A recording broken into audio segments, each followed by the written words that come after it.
এই সাইডে হচ্ছে ইন্ডিয়া এবং এই সাইডে হচ্ছে বাংলাদেশ। দেখতে পাবেন ইন্ডিয়ার সেই টাওয়ারগুলো, এটা হচ্ছে ইন্ডিয়ার সেই টাওয়ারগুলো। এই জায়গাতে একবারে ইন্ডিয়া বর্ডারে অবস্থিত।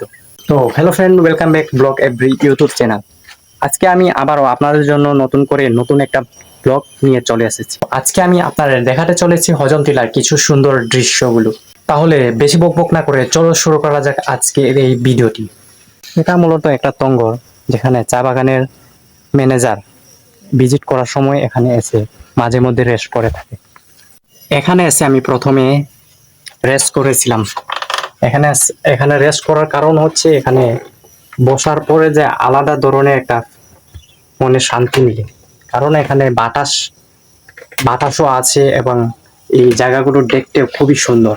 এই জায়গাগুলো দেখার পর মন চায় যে এখানে সারাদিন বসে থাকি, কিন্তু কি করব, এখান থেকে তো আমাদেরকে যেতে হবে আমাদের বাসায়। তাহলে চলো আপনাদেরকে দেখিয়ে দিই অজন্তিলা সেই ভাইরাল এবং সুন্দর জায়গাটি। স্বপ্নে তার সাথে হয় দেখা, বসে বসে তো আমরা পৌঁছে গেছি সেই ভাইরাল জায়গা এবং সুন্দর জায়গাটিতে। এই হলো সেই সুন্দর এবং ভাইরাল জায়গাটি। এই জায়গাটি কেমন লেগেছে আপনাদের, আপনারা কমেন্টে জানাবেন আমাদেরকে। এই জায়গাটি একবারে ইন্ডিয়া বর্ডারে অবস্থিত। ইন্ডিয়া বর্ডারে বলতে গেলে আমাদের বাংলাদেশে এই জায়গাটি, কিন্তু ইন্ডিয়ার একবারে খুবই কাছাকাছি এই জায়গাটি। এই জায়গাটিতে বসে আপনারা দেখতে পাবেন ইন্ডিয়ার সেই টাওয়ারগুলো, এটা হচ্ছে ইন্ডিয়ার সেই টাওয়ারগুলো। আপনাদেরকে আমি ভালো করে জুম করে দেখাতে পারছি না, কারণ আমার ফোনে বেশি ভিডিও ভালো হয় না। এই হচ্ছে ইন্ডিয়ার সেই টাওয়ারগুলো।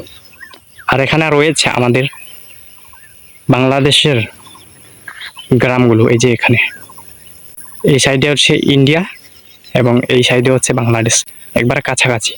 আপনারা এখন যে জায়গাগুলো দেখতে পাচ্ছেন এটা হচ্ছে আমাদের বাংলাদেশেরই জায়গাগুলো। এটা হচ্ছে হরিণছড়া চা বাগানে হরিণছড়া চা বাগানে সেই জায়গাগুলো। এটা হচ্ছে হরিণছড়া চা বাগানের জায়গা। আর এদিকে হচ্ছে ইন্ডিয়া এবং এদিকে হচ্ছে বাংলাদেশ।